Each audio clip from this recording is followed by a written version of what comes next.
Broughton Brewery, Old Jock, Scotch Ale.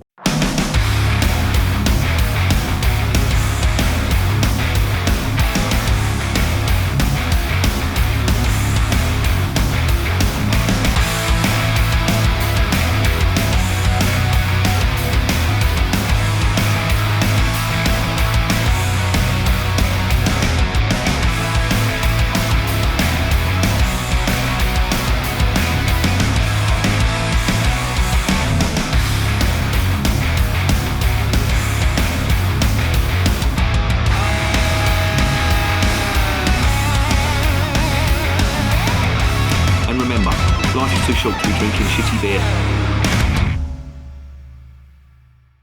Welcome to another edition of Bands, Bikes and Booze Reviews. I've got to get this out of the way first. Somebody asked me on the comments a while back, what's going on with the lighting? Mate, who fucking knows? I'm all at sea when it comes to all things cameras and all that. And yeah, I work in tech, and to be honest, I know my way around the studio, but I don't know my way around this fucking camera, and it's pissing me off, and I really need to dedicate time to get to grips with the settings. So watch this space. You may see some changes. I've also got a new lens as well. I've got to try that out because the distance on it isn't correct. It's an f1 lens if you're into your photography, which is a portrait lens, but if I put it on, the furthest away is right up to my fucking boat, and you do not want to see that. That would scare animals and young children alike. Anyway, more on that later. What have I got for you today? Well, this is the Broughton Brewery Old Jock Scotch Ale. Now, I'll get onto what Scotch Ale is in a minute. But this Broughton Brewery are based in Scotland. They are a genuine Scottish brewer. They are based in a place called Biggar, I think that's how it's pronounced, and it is south in between Glasgow and Edinburgh. And it is one of these breweries that do some quite interesting styles, I have to say. But today, as I say, we're concentrating on Scotch Ale. Now, Scotch Ale is not a new thing. In fact, it can trace its heritage and its lineage back to the old ale and strong Broughton ales of England. And as beer does, it influences when a style becomes popular, it gets exported, and its influence does reach other parts of the country and indeed of the world as well. So what's happened with Scotch Ale? Well, the Broughton ales and the old ale of the late 1700s and early 1800s were very popular indeed. And they started getting popular in Scotland as well.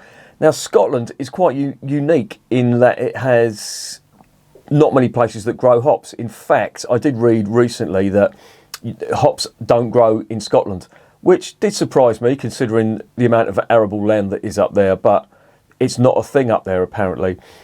And this beer reflects that. As you would get in England back then, the old ale, dark ale, it's very much in keeping with the English style.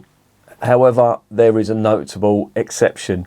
Scotch Ale is very, very malt forward, and it goes very light on the hops. So the big flavours that you do get, and this is how they used to brew it back up in Scotland in the 1800s, well, specifically Edinburgh. And it would mainly be various types of malt and caramelised sugar. Now, sugar, as you may or may not know, is quite a common thing in English brewing. Yes, it's an adjunct, but it certainly does have its place. And people may balk at the idea of putting sugar into beer. Well, it does have its place if it's done correctly. A hell of a lot of Belgian beer contains beet sugar, or as they like to call it, candy sugar. And over here we have invert sugar, which is a cane sugar. Sometimes it's referred to as brewing sugar. It all does the same thing. And it does, if it's done properly, make the beer taste really nice. Now, I'm not comparing this brewing sugar to the glucose syrup that you find in macro brewed beers. Generally, that doesn't taste good. And I'm of the opinion that glucose in beer does have its place in certain Belgian beers. I know that Duvel use it, and their beers are perfectly acceptable. However, when you get the shit that's brewed over here, up in Burton-on-Trent, and I don't mean that disparagingly, I'm not having a go at the heritage of Broughton. I'm talking about the Molson Coors monstrosity that's brewed up there, the stuff that gets brewed up in Bedfordshire, and also the other macro brewed stuff, wherever that may be at the moment, who knows. But I am rambling. Now, as I said, this has got its its heritage back in the old ale of England, and the characteristics of that are it does have quite a big ABV on it. Now this one is only 6.7%, but I have seen them stronger, and various Scottish brewers have done Scotch Ale in the past. Watney's did a Scotch Ale. In fact, I'm going to be drinking this out of a Watney's Scotch Ale glass. Who else? Tennant's used to do a Scotch Ale. All them big Scottish brewers had their own Scotch Ale. And the colloquial term for that, colloquial? Fucking hell. The slang term for it is a wee heavy. Now, you must have heard that term, wee heavy. Basically, it's a Scotch Ale. And they called it a wee heavy because it was served in glasses like that.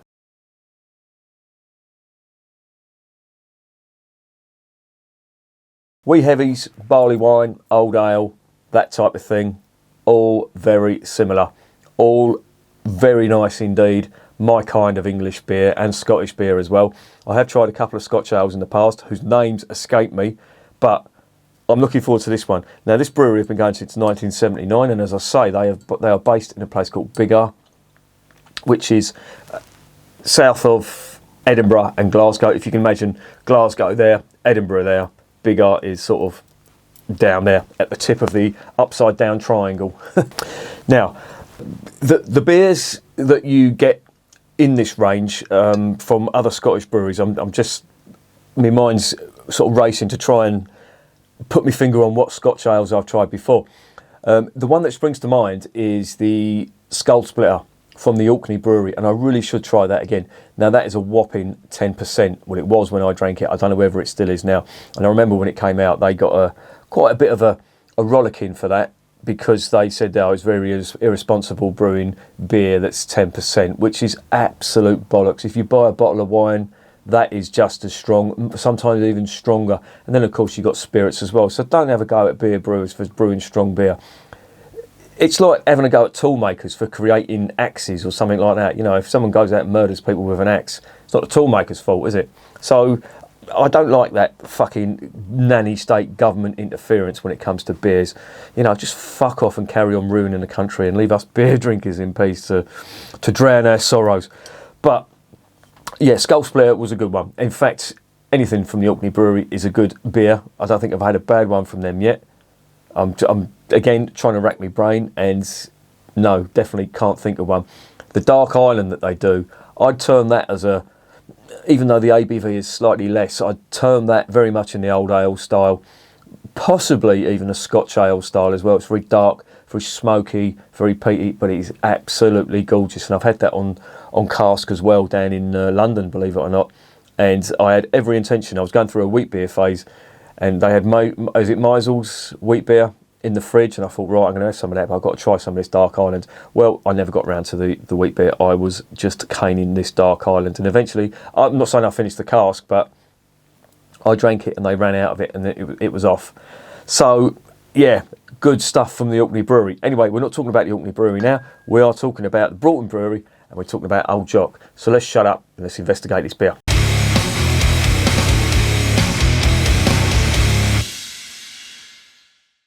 Right, this is a 500ml bottle. It's 6.7%. Obviously brewed in Scotland. What else have we got on the back? Best before end, C-neck, blah, blah, blah. Ingredients: water, malted barley, hops, yeast. And that is about it. On the side, Old Jock Scotch Ale is a masterclass in Scottish brewing, providing the simple things in life deliver the best reward. Very, very fucking true. Oh look, it's got a brew sheet on here as well. It's the malts are pale ale malt, I think that is pale ale malt, and roasted barley. Okay, and then the three hops: Fuggles, First Gold, and Perla. Interesting. A beer of substance, rich and full-bodied, with intense caramel aromas and roasted maltiness, complemented by fruity First Gold, Perla, and Fuggles hops. The original award-winning Jock Ale is the perfect companion to the finest food. So, how do you say it in Scottish? I know in Ireland it's sláinte, but it's basically Scottish Gaelic for cheers. Sláinte. That's what it is in Irish, but I'm not sure how to pronounce that in Scotland. I'll probably fucking ruined it. I think that's the way I'm pronouncing it is the Irish way. But there you go. Heard me old man say that enough times. Yeah, and that's about it. Interesting hop choice. First Gold and Fuggles. Fuggles, of course, they are a staple in English dark beers. Perla is an interesting one. Very fruity hop. I can see why they put that in there. Perla's normally, if you find that in German beers as well. And First Gold, yeah, another great classic English hop, which is interesting. So let's shut the fuck up and get old Jock opened.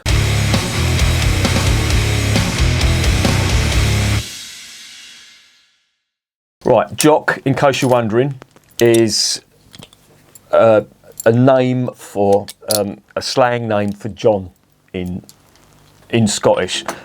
Just before I open it up, I'm going to show you this. My missus got me this bottle opener, and I haven't used it yet. And I thought, why not try it on this beer? Because it is fitting. It's a motorbike keyring, and it seems to be depicting some old kind of, I don't know. It's not a flathead. That's like a knucklehead, maybe. Knucklehead engine. Who knows? But yeah, nice. Let's get it open. Not the greatest of bottle openers, but it looks nice. Could probably keep that as an ornament. Wow, the cap is just plain red. I can really smell that already. And it is indeed very, very fucking fruity. Now this was got from Morrison's, and I haven't put it in the fridge yet.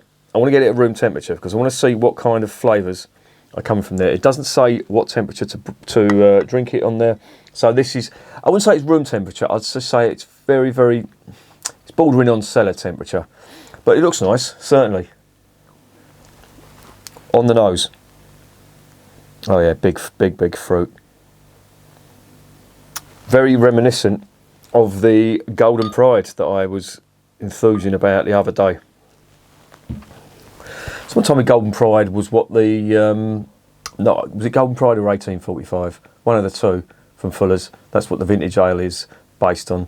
But I can well imagine it, because the 1845 definitely did give you that impression. Anyway, we're not talking about that now. We are talking about not Watney Scotch Ale, you fucking dick.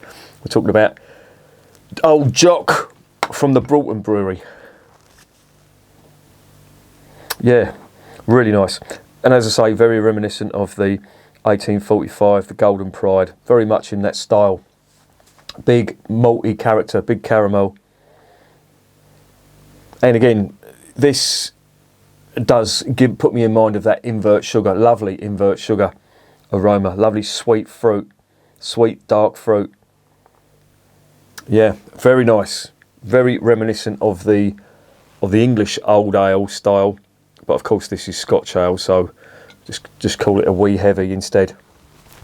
Anyway, let's get it down my fat Gregory Peck.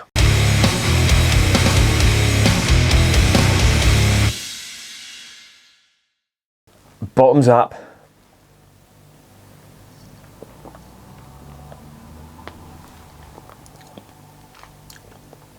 Oh, that's very boozy. Definitely get some ethanol on that.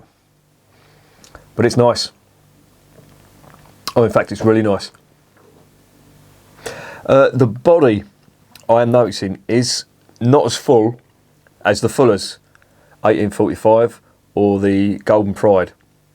But it's quite nice. I really am getting the ethanol on that now. Not complaining. Some people may not like that ethanol type flavour, but I do like it.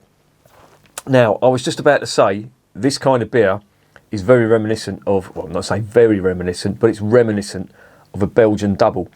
And this is actually quite popular. This style, this Scotch ale, is quite popular in Belgium. They do have it as a recognised style. And the John Martin Brewery, who specialise in doing the Belgian Guinness, I think I've reviewed on the channel. They do a Scotch ale as well. Oh, it smells lovely. That really is a nice aroma.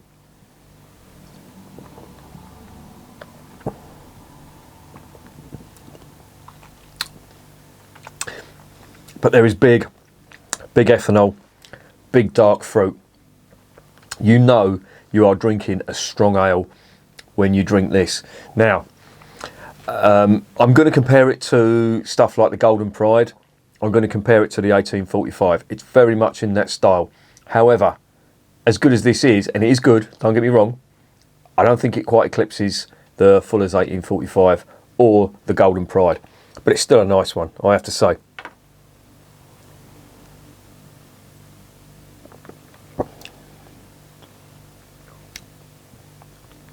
There's quite a lot of flavour on that.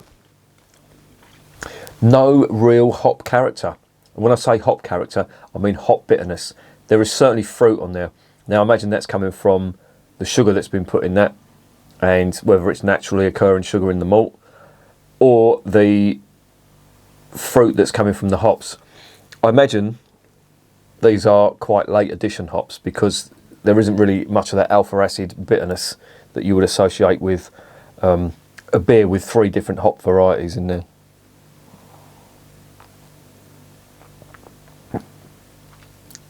Really nice. Nice mouthfeel as well. I can't help thinking this would be nice, relatively chilled. I think you'd probably get a little bit more of the body of this beer, because I'm drinking it now and I'm thinking that the body isn't that big. Sometimes when you have a beer that's chilled, the body is slightly fuller on it. But it's really nice, I have to say. Very pleasant. Long finish on it as well, long malty finish. But the head does dissipate quickly, understandable at 6.7%. But look at that, it does look nice, doesn't it? You can't really see it, unfortunately, but that is like a very, very dark chestnut, ruby type colour. It looks amazing, it really does. And it really does taste amazing as well, I have to say. It is a good one. It's what I like in a beer.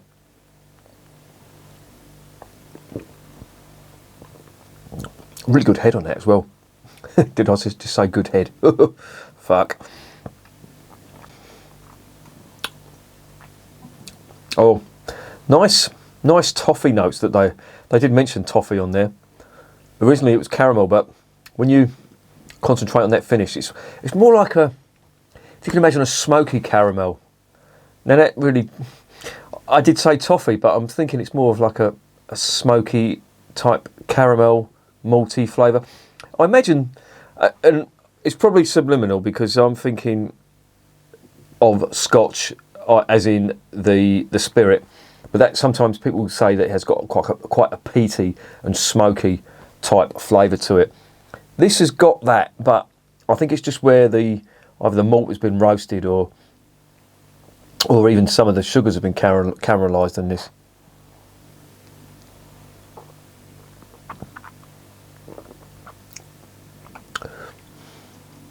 But it's really nice. It's really good. And it's quite complex as well. I'm just sitting here contemplating the flavours I'm getting. Ethanol, definitely. That's on there. Certainly on the first mouthful. Very reminiscent of a Belgian double, in that on the first mouthful you just write off because your palate has to adjust to that ethanol. It's quite a strong flavour. Once you get past that, your palate adjusts. Then you can get all the other flavours. But yeah, ethanol, big burst of it from the first mouthful. Then you're getting fruit, and it's like that Christmas cake dark fruit type flavour. The raisin, dark cherry, damson, plum, that type of thing.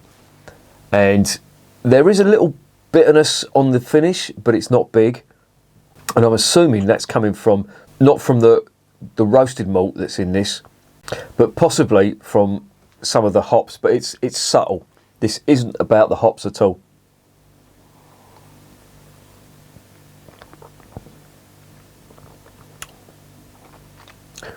That is a really nice one, I have to say. And the more I drink it, the more I'm warming to it. But I just don't think it comes up to par with the Fuller's stuff. But it's still good. I'm going to enjoy that. I'm going to savour that. That's really nice. And again, I'm going to reiterate, this is what this country does best. Now, I know some Scottish viewers may be all for independence, and if that's what you want, everyone be allowed to self-determine, if you know what I mean. But when I say it's what this country does best, I'm talking about England, Scotland, Wales, and I don't think I can include Ireland. That's going to get too political. Fuck me. Do you know what? Just talking about beer, and the politics is always there. And fucking hell, I am fucking so sick of politics at the moment. Jesus Christ, I've just been watching today, latest from the Conservative Party, and I don't want to keep going on about it. If you vote Conservative, well, that's fine, you know, that's why we live in a democracy. You know, I may not disagree with you on politics, but one thing I won't do is fall out with someone over politics. I think it's the most stupid thing ever. I saw it so much with Brexit on Facebook. People, lifelong friends, have fallen out over Brexit. I just think, why would you fall out over that? That's so fucking stupid. But that's why I want to keep politics out of the channel. So that's why I'm going to shut up about it. So when I say this country, I'm talking about the United Kingdom. This is what we do. This is our heritage. We should be celebrating this in beer, in my opinion. And it should come back again. And I know I keep going on about that list of top 10 beers in the UK, but that, I don't want to say it puts me into despair, but, you know, come on, we can fucking do better than that. Surely. Let's not be fucking amoebas and just drink any old fucking slops that are given up to us by unscrupulous macro brewers. Oh. Anyway, rant aborted. One final verdict on the flavours.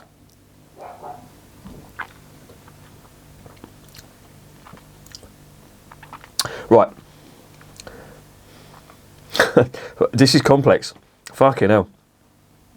I was just going to run through it, but I'm getting more flavours now.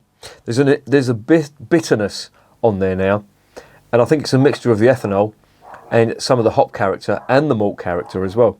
But you do get the bitterness there. There is big fruit. That's the dominant flavour, and the finish is quite long. I don't know what the fuck they're barking at. Probably someone's had the tenacity to walk past the house, but this is really good. I like it.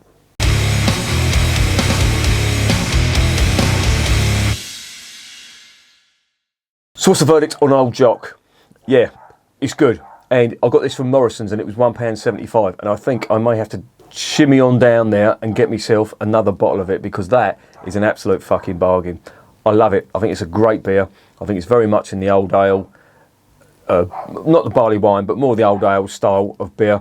And it tastes absolutely brilliant.